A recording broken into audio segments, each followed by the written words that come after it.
William Gargan stars as Barrie Craig, confidential investigator.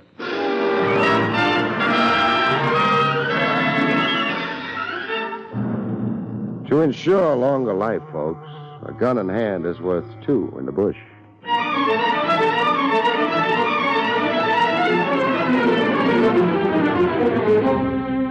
The National Broadcasting Company presents William Gargan in another transcribed drama of mystery and adventure with America's #1 detective, Barrie Craig, confidential investigator.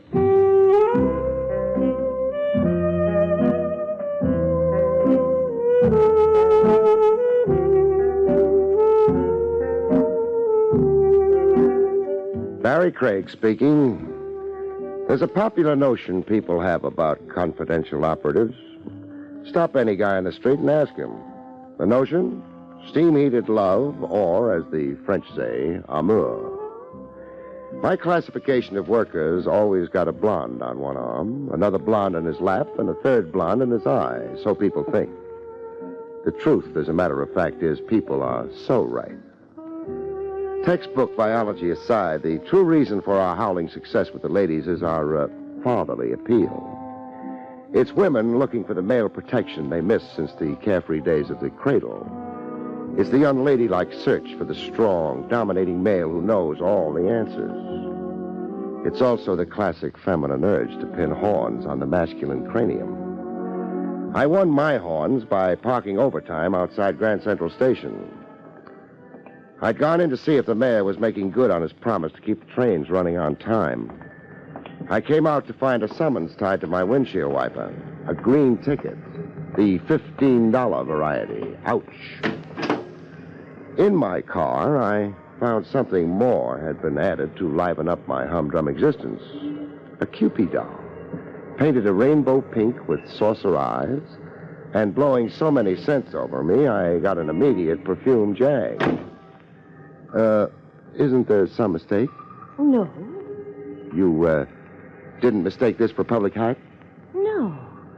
Then, I'm in the wrong car? Are you? I'll check. Well, keys fit the ignition. The car belongs to me. Oh, how wonderful. But you don't. How sad. Funny. Funny? I always wonder just how the future Mrs. Barrie Craig would happen along. Run into me turning a corner? Or come to me with a letter of introduction from my Uncle Hess in Allentown? You're disappointed it's like this. I'm frightened. Frightened? My blood pressure. 10 more points and I'm flying with the angels. Oh, then you like me. We'll get married and have 6 kids. 7. 7's a lot of laundry. We'll live in the country. I'm allergic to marigolds. A picture wall looking out on green fields. Comes August, I sneeze and my eyes get red. We'll name the children Tommy. Not all 6 of them. 7. Oh, I did want one daughter. What will I call you when I'm hunting high and low for my cufflinks? Cerise. And when I want help with the supper dishes? Barrie. And when we toast marshmallows and reminisce about how we first came to meet, what should I remember? How I hid in your car to escape the dragon. The dragon? A repulsive little man who follows me. Where did he follow you from last? Connecticut. He was on the train. From Connecticut to my car? Yes. I see. Where is Mr. Repulsive right now? Behind us. Behind us? In the gray coupe. He's waiting to follow us when you pull away. I'll fix that. Oh, no. I'm Samson. I break heads like matchsticks. Please, no. No violence. Nothing to spoil the fun we're having. Oh, I feel so good. Oh, I haven't felt good for such a long time. So what do I do? Just take me away. With a chaperone on our tail? You're capable and clever. Huh. I shake guys like salt out of a shaker. I knew you were equal to the dragon. For every block he hangs on over 10, you can paint a zebra stripe on me.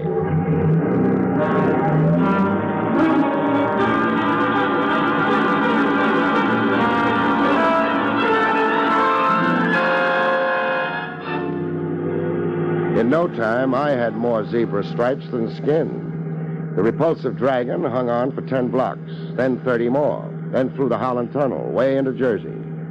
I hung up a new highway speed record, but the gray coupe stayed in the money.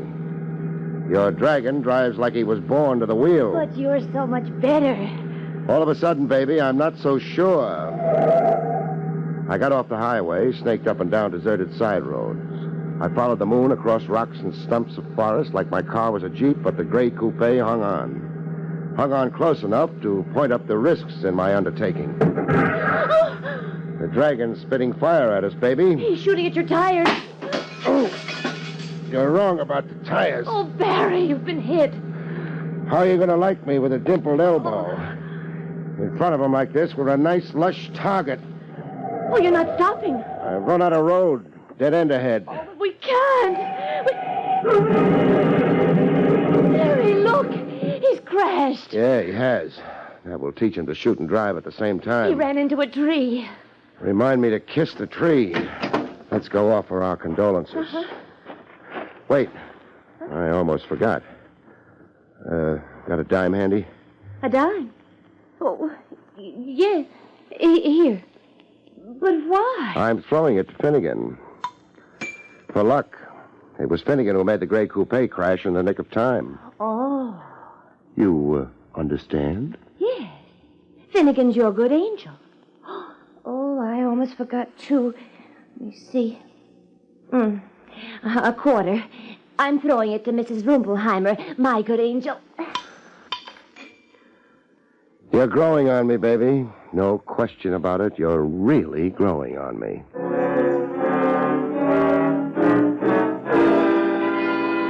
The gray coupe was telescoped like an accordion. Getting the unconscious dragon out of the wreck was like breaking into a sardine can with your fingernails. An owl kept applauding the show. A vest pocket dragon, small hands and dainty feet, and the emaciated look of a guy who went hungry Mondays, Wednesdays, and Fridays. How badly hurt is he? He could be worse. He could be dead. Contusions. When he comes to, he's going to hate that word. Your elbow. Only a nick that can wait. Buster here is really emergency. I've got to get him to a hospital. But... If he keeps bleeding, the dragon will change to a zombie right in front of us.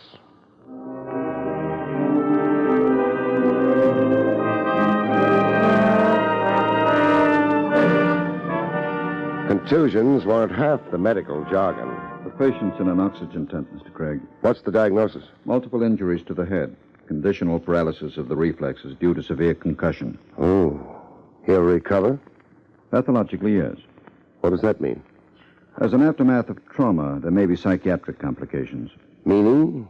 A memory lapse, an amnesia. Rough. Or maybe not. Maybe it's a blessing. Maybe Buster has more he'd like to forget than remember. His name appears to be Reuben Clark? Yeah. That's the name on the label sewed inside his coat. But no other identification, address, a nearest of kin? No. As I've already said, I looked for a wallet. Oddly enough, he wasn't carrying one. The hospital will need more information for a police report. I've told you all I know. I was out driving with my girl and heard this crash behind me. The gray coupe, out of control, had folded against a tree. I played Good Samaritan. That's all there is. He's in your hands now, Doc, so give him the full treatment, huh?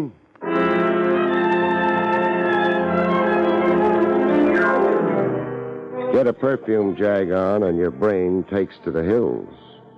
It happens to a bachelor pushing 40.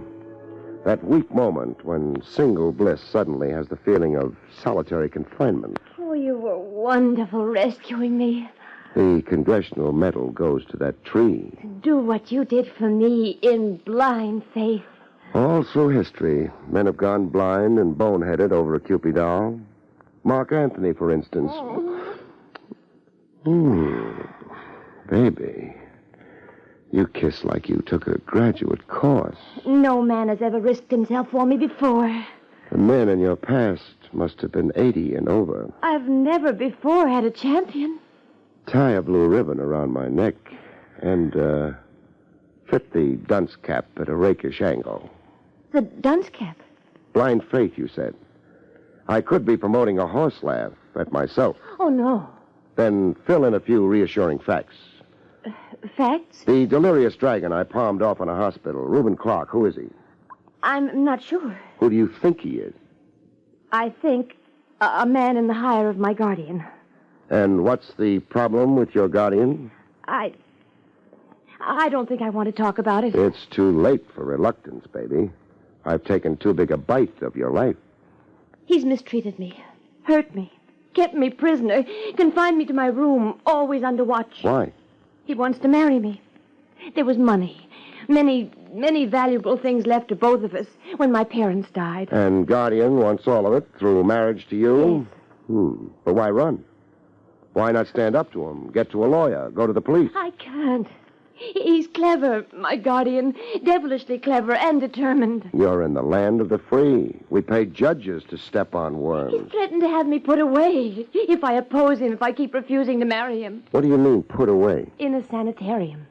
He's bribed people, old servants, even old friends to swear that I'm mentally irresponsible. Nice guy, your guardian. Well, I have no way of fighting him fairly. You've got me. Oh, thank you so much, but I don't want to fight him. Procrastination, baby. I just want to hide and rest. Not think today and tomorrow. Just not think. I've been trapped in a nightmare, in a hideous nightmare. Sure you have. It's up to your ears. You want a breather. Nothing to fret over. Just pass the time. And have fun. Like the fun we were having. 6 kids. 7. During this breather, where do you want to be? Anywhere. Where only you can find me. Okay. I know a country shack owned by a friend of mine over at Scotch Plains.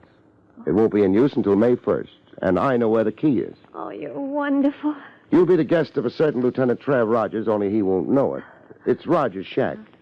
I'll stock you up with groceries and look in now and then. I'll take you over to it. Just one more fact to file away. Who and where is your guardian? I'd rather not at present. No, you can trust me. My word on it. I won't make a move until you agree to it. My guardian is Jeffrey Foley. We live in Tuxedo Grove Heights, Connecticut.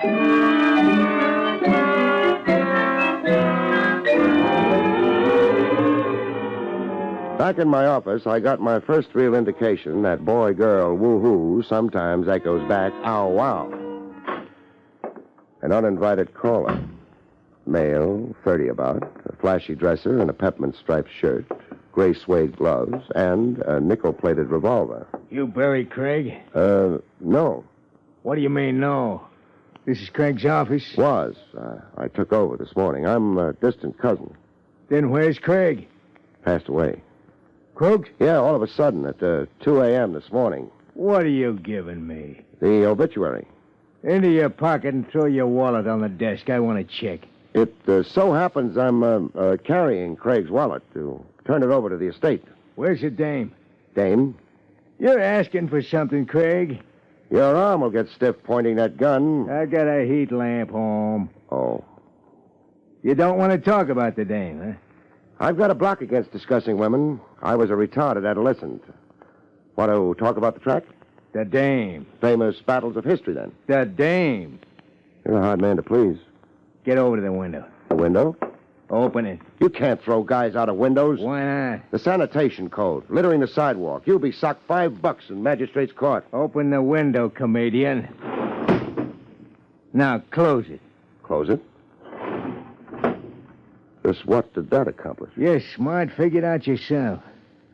I just did. Who was I signaling? The big guy. He'll be up to talk to you. Later.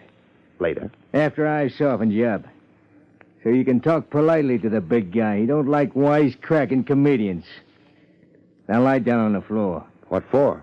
So I can get at your head. Standing up, I can't reach you. You are kind of short for a muscle man. Bending over the dice all the time I was a kid grew down instead of up. So lie down, Craig. Nice, huh? You can close the safety catch on your gun. I'll lie down nice. Now tell me a funny story. While I work.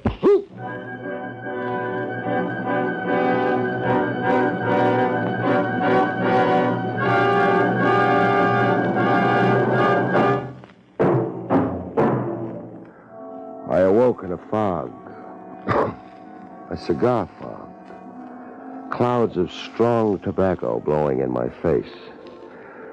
I found a face behind the cigar after a while. A moon face with a contented smile. Like men smile after dealing themselves a royal flush in Spade. Hey, keep that stinkweed in my face and I'll be gassed to death. It's fine Cuban tobacco. But I'm no Cuban. Let's talk, Craig. Let's talk about the beating I survived. My deepest apologies. The dude is a continual embarrassment to me. The dude, huh? I've tried to teach him moderation and restraint. Turn him over to my teaching for 10 minutes. All right, I will. Joke. I don't know where I fit into your game. I'll tell you. Automobile license number BC 100, New York. Honorary plates issued to Barrie Craig. So? Your automobile. I saw a certain young lady get into it yesterday. It pulled away, unfortunately, before I could formulate strategy. In pursuit, I lost the car in traffic. So? This morning, I identified you as the owner of the car. Where's the girl, Craig? I don't know. She thanked me for the lift and got off at Battery Place. I don't think so. You'll have to take my word on it. Temporarily, perhaps. I'm fairly resourceful at proving liars to be liars.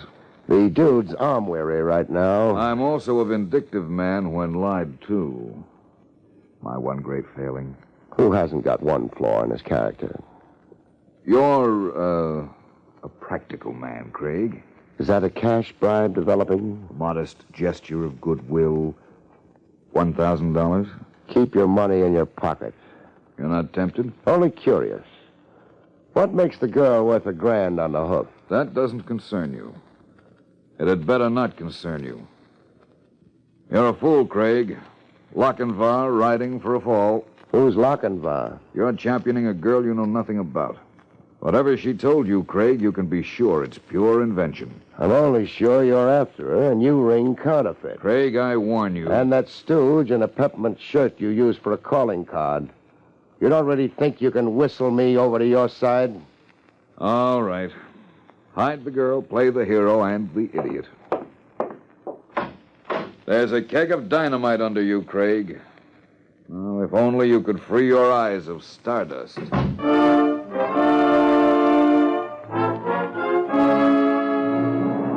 Keg of dynamite. The phrase kept repeating in my head until it gave me the willies. How much of the truth had Cupid told me? I began to wonder.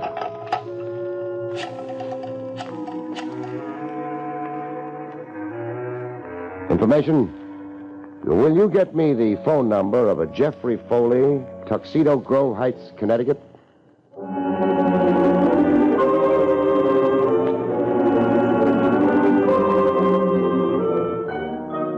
Later in the afternoon, I went calling on Love. Lochinvar's here, baby. Barrie. With a sack full of groceries.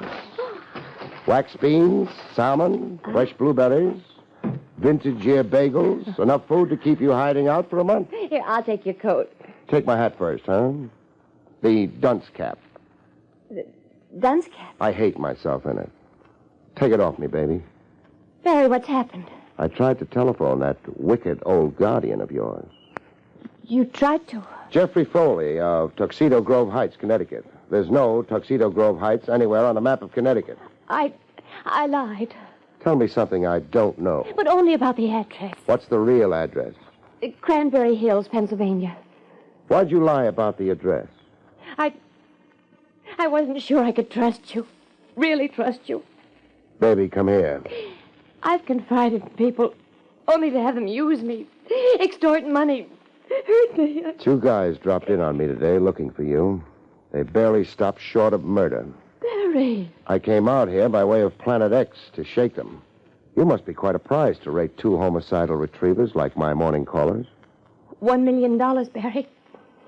The estate my guardian is trying to steal is worth $1 million. $1 million?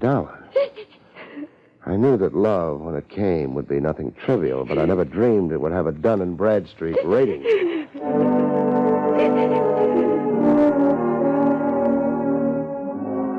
A perfumed doll cries on your shoulder, and reality drowns in a tub of tears. Cupid knew her way to my heart. Like there was a neon sign on my chest saying, "Enter here."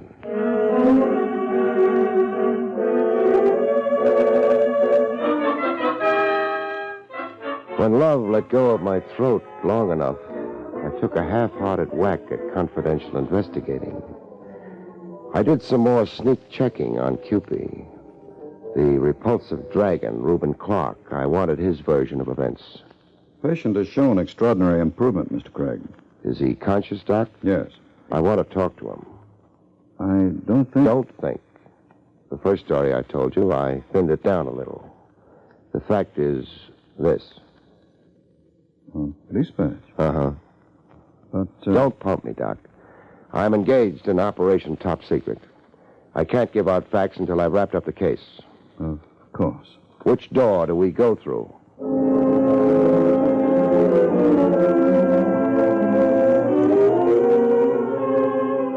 The dragon talked like a guy kicking himself around the block. I first saw the girl on the train. Cerise Foley. I never knew her name. Oh, no. Look, let me tell it my own way. All right, tell it. Well, it was in the club car. She sat across the aisle from me, looking peculiar. Looking peculiar. A little loony, humming little ditties, then winking over to me, then laughing to herself. Are we talking about the same girl? Look, I'm talking about the chick you made me chase all over Jersey. Keep talking. Well, the way it was, I figured an easy pickup. You're trying awfully hard for a bust on the snoot. You asked me to tell you, and I'm telling you. Okay, tell me. Well, I'm a guy like any other guy. Good looker like this chick wants to be sociable, so I... Stop embroidering it, Buster. What'd you do, marry her or something? You took the seat beside her. Then what? Well, we got to talking, getting acquainted. I told her how I was a hardware salesman fresh in from Binghamton. I don't want to know your pedigree. Well, she told me she was Princess something or other, traveling what word am I muffin? Incognito. Yeah, incognito. Well, her uncle was a Maharaja somewhere, and she was here on a secret mission for him. To raise cash, she said. The Maharaja was stone broke. You're making this up. Well, I thought she was until I got a peek into that overnight bag she kept on her lap. What was in the bag? Jewels. The stuff the Maharaja sent her here to sell off. Jewels, mister. Enough jewels to make you go clean off your rocker. Like you went. Yeah, like I went.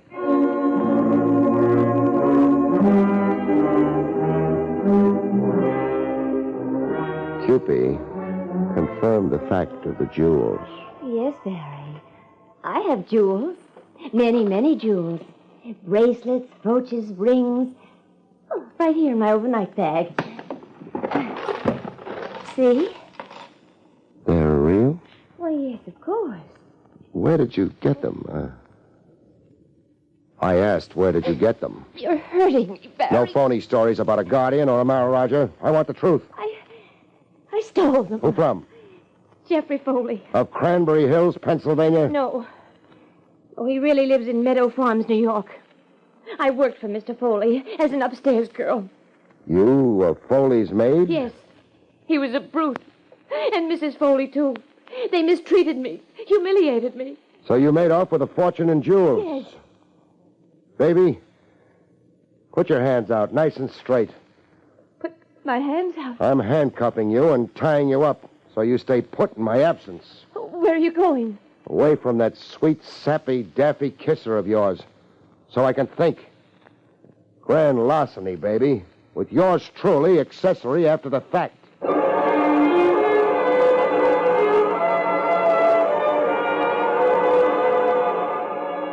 I thought it over, stewed over it, and wound up telling it to Lieutenant Trav Rogers.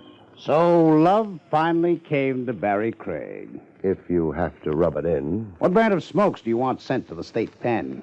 Give me an out. An out like? A deal, quietly arranged. This Foley gets his jewels back, and he doesn't prosecute. Where's the girl in the swag now? When I tell you, don't blow a fuse. What's that supposed to mean? Your shack up in Scotch Plains, where you cool off July and August. What about my shack? The girl's been hiding out there. She's there now. Craig, of all the crust! I didn't think you'd mind. You didn't think I'd mind a common thief, and a moonstruck admirer and an accomplice. Now, Craig, you're under arrest, and so is your Cupid doll. The minute I arrive in Scotch Plains.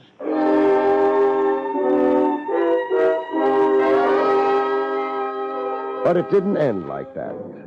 As it turned out, after some nice police handling, I had a couple of new wallops, a couple of new surprises in store. The first surprise was handed me by a solemn-faced fellow wearing a white coat and a white beard, a doctor. I'd been brought to a place called Hopewell Rest, a sanitarium, by Trav Rogers. This is Dr. Kempner, a psychiatrist. Doctor, tell it to Craig. Yes. Mr. Craig, I'm acquainted with all the details of your curious experience with Cerise Foley, the daughter of Mr. and Mrs. Jeffrey Foley. Daughter? Now, wait a minute, Doctor. Craig, hear the doctor out. Okay. The story of the jewels and her position as a maid were a pure fabrication, part of, shall I say, her newest hallucination. Newest hallucination? The young lady has been a mental patient under my care here for some time. She hallucinates many, many things. The jewels belong to her father. She merely appropriated them in this latest escapade. Two guys who worked over me. Who were they? I'll answer that. They were private detectives hired by the father to recover the jewels and his daughter without publicity. They play rough for private detectives.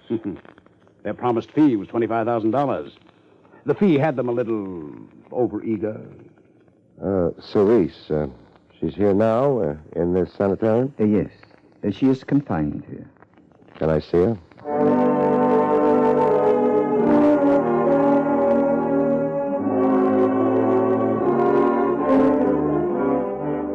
Surprise number 2 added some gray hairs to the few I already had. I watched the doctor walk Cupid doll toward me.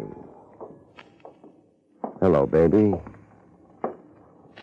The doc tells me you'll do okay, and I'm rooting for you. Who is this man, Doctor? I watched her stare at me blankly, stare through me, then walk away. You see, Mr. Craig? She looked right through me, as if she didn't know me. She does not know you. That is another symptom in her hallucinations. An element of amnesia, shall we say. She forgets the escapade and her companion in it totally. You mean she'll never remember me? Never know me? I mean, you must forget her. You were her good friend for a day. And now, it is another day. You'll get over her, Craig. It'll hurt a while, but you'll get over her.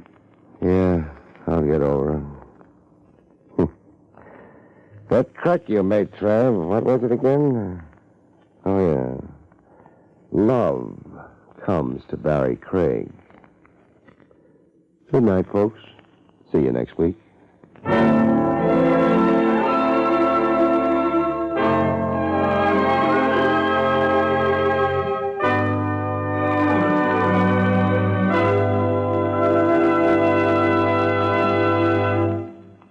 You've been listening to William Gargan in another exciting transcribed mystery drama from the adventures of Barrie Craig, confidential investigator. Tonight's story, A Time to Kill, was written by John Robert. Next week, it's the strange story titled Motive for Murder, about which Barrie Craig has this to say. Next week, death flies the Atlantic from Lisbon to New York. A corpse breaks the bank for $40 million, and yours truly almost sprouts wings. See you next week, folks.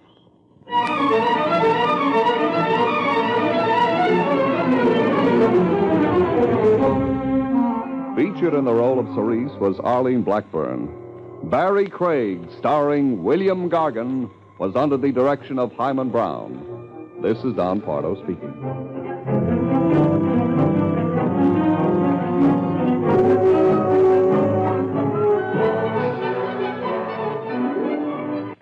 Next, Robert Montgomery presents Something Different in News Analysis on NBC.